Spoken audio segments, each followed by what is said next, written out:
welcome back to my channel Akash Nursing Academy. Today my topic on the basis of cilia presents on simple epithelial tissue. तो आज के lecture में हम discuss करेंगे कि अगर आप सिंपल एपिथेलियल टिश्यू पढ़ लिए हैं तो अगर उस सिंपल एपिथेलियल टिश्यू पे सीलिया अगर पाया जाए तो उसका हम नोमेनक्लेचर कैसे करेंगे, उसका क्या नाम देंगे। तो उसी के आधार पे देखिए मैंने हेडिंग क्या लगाया हूँ कि on the basis of सीलिया presence on simple epithelial tissue. अगर आप सिंपल एपिथेलियल टिश्यू की बात करें तो देखिए ऐसे सिंपल एपिथेलियल टिश्यू पढ़े होंगे कि बेसल पॉइंट होती है उस पे एक सिंगल लाइनिंग होती है, उसी को सिंपल एपिथेलियल टिश्यू बोलते हैं ना। जनरली ये पार्टिसिपेट करती है फिल्ट्रेशन, सिक्रीशन, एब्जॉर्प्शन, मतलब कि ये जनरली वहां पे पाई जाती है जहां पे एब्जॉर्प्शन हो, सिक्रीशन हो ना और एक्सचेंजिंग हो। ये सब चीज प्रोसेस जहाँ पे एक्टिवेट होता है वहीं पे ये हमारी सिंपल एपिथेलियल टिश्यू पाया जाता है। तो ये एक पॉइंट मैंने आपको लिखवाया था कि हमेशा याद रखना कि simple epithelial tissue never participate in protection.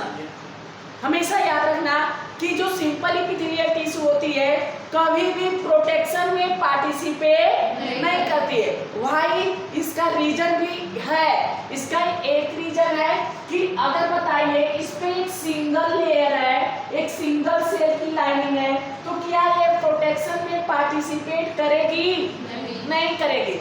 इसलिए क्योंकि अगर सोचो अगर यहाँ पे अगर ये लाइनिंग करती है हमारे एक्सटर्नल सरफेस पे तो पता चलता है कि इधर कहीं से चोट लगता है तुरंत कट जाती सिंगल लेयर। तो इसलिए यहाँ पे ये लाइनिंग अरे प्रोटेक्शन नहीं करती, ये only for absorption, secretion and exchanging में पार्टिसिपेट करती है। ये नेवर पार्टिसिपेट जहाँ पे केमिकल का सिक्रीशन हो, घर्षण जहाँ पे हो, टेंसाइल स्ट्रेंथ हो, तनाव हो या फ्रिक्शन हो ना, फ्रिक्शन हो या आपका मैकेनिकल प्रोसेस हो, ये उस जगह ये पार्टिसिपेट नहीं करती है। तो ये तो बात तो सही सिंपल एपिथेलियल टिश्यू का था। ये मेरे पिछले लेक्चर में मैंने आपको simple epithelial tissue part number 8 मैंने लेक्चर पढ़ा चुका हूँ, ये पार्ट नंबर 9 है। तो इस लेक्चर में हम डिस्कस करेंगे कि अगर इसी टिश्यू के ऊपर सीलिया पाया जाए तो उसका हम नामों के लेक्चर क्या करेंगे और वो कहाँ कहाँ पाई जाती है और उसका क्या काम है। तो देखिए इसको जनरली ना 3 भागों में बांटा गया है। अगर सिंपल एपिथेलियल टिश्यू पे सीलिया टाइप स्ट्रक्चर पाया जाए तो इसको जनरली कितने भागों में बांटा गया है? 3 सीलिया, दूसरा स्टीरियोसीलिया, तीसरा माइक्रोसीलिया। 3 सीलिया, स्टीरियोसीलिया, माइक्रोसीलिया। अगर हम 3 सीलिया का स्ट्रक्चर की बात करें तो देखो 3 सीलिया का अगर स्ट्रक्चर की बात करें तो ये बेसल ग्रेन्यूल से कुछ सीलियरी टाइप स्ट्रक्चर निकले होते हैं। देखिए इसमें एक ही लाइनिंग है तो इसलिए ये क्या हुआ? सिंपल एपिथेलियल हुआ। अब इसी में इसके बेसल ग्रेन्यूल से सीलिया निकल गया है तो सर जी इसको नाम क्या देंगे? तो इसको हम नाम क्या देंगे? कीनोसीलिया। आया समझ में आया? अब तो सर जी ये पता चल गया। देखिए कह रहा है कि बेसल ग्रेन्यूल्स, ये सीलिया कहाँ से निकलती है? Basal granules. ये बेसल पॉइंट है, इसी के ग्रेनुलस पॉइंट की जगह से ये सीलिया अरेंज निकले होते हैं, इसीलिए इसे कीनोसीलिया कहा जाता है। इट प्रोटोप्लाज्मिक प्रोजेक्शन, इसके ये जो प्रोटोप्लाज्म है इसी के प्लाज्मिक भाग से ये निकले होते हैं, इसलिए इसे प्रोटोप्लाज्मिक प्रोजेक्शन भी बोलते हैं।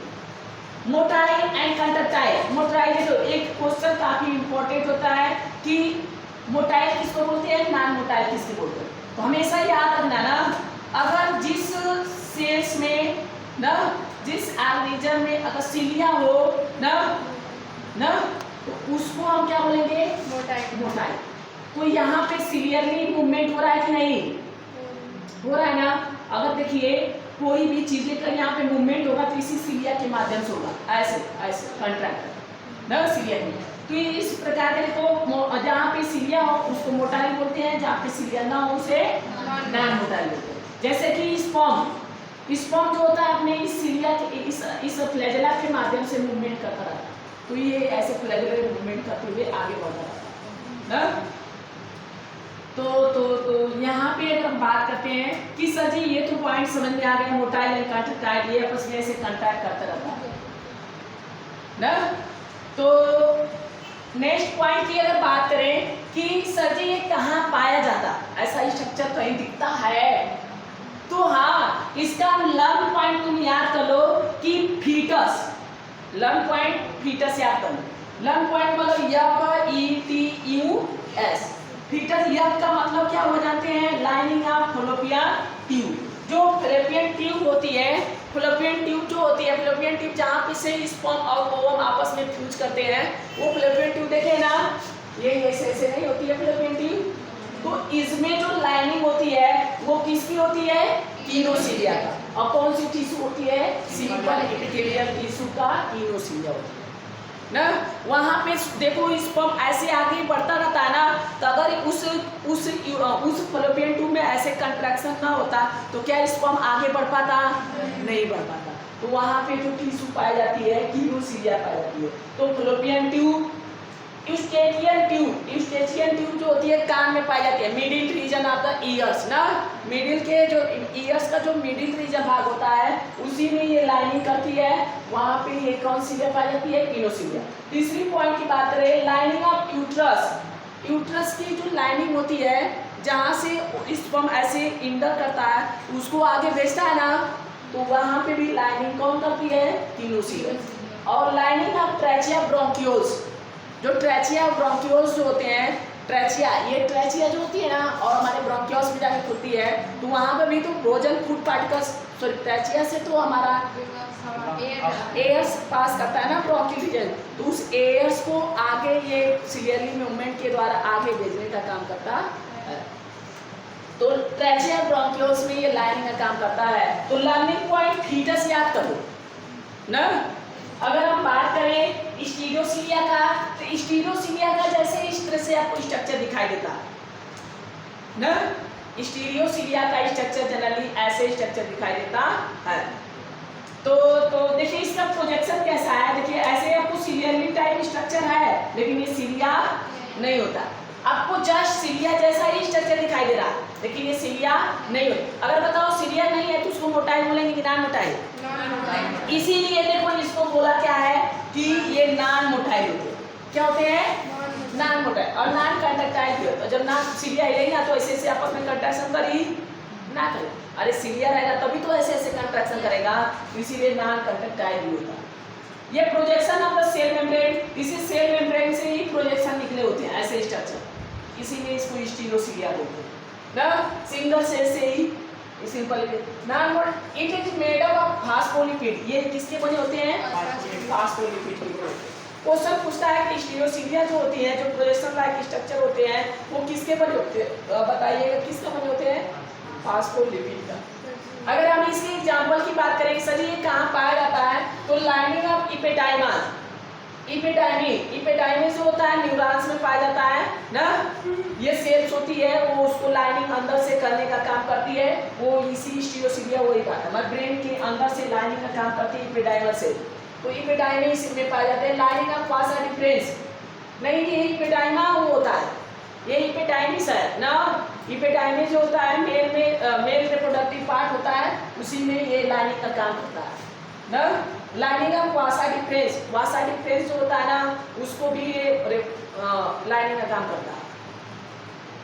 अगर हम इंटरनल ईयर की बात करें तो इंटरनल जो ईयर जो होती है, कान जो होता है ना, वो अंदर से ये लाइनिंग का काम करते हैं, देखते हो।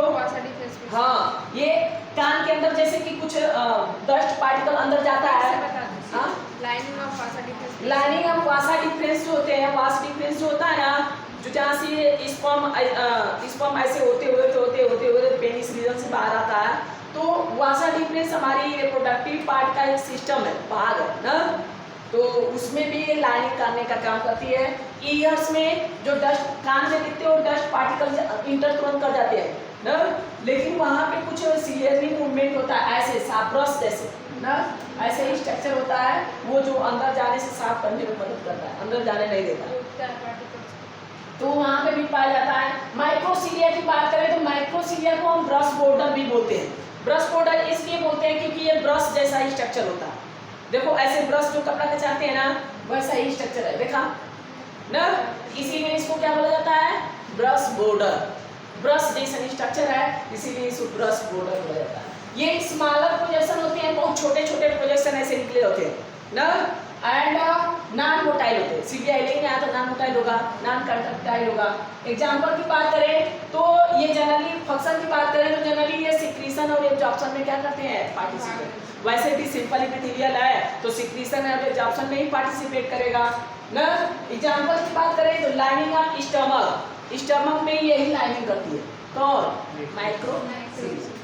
लीवर हुआ, इंटेस्टाइन हुआ, गॉल ब्लैडर हुआ, प्रॉक्सिमल कन्वोल्यूटेड ट्यूब्यूल्स पीसीटी हुआ, इन सभी में लाइनिंग कौन करता है, माइक्रोसिलिया। तो ये इस लेक्चर में ये पूरा कंप्लीट हुआ। उम्मीद की होगी कि वीडियो अच्छी लगी होगी।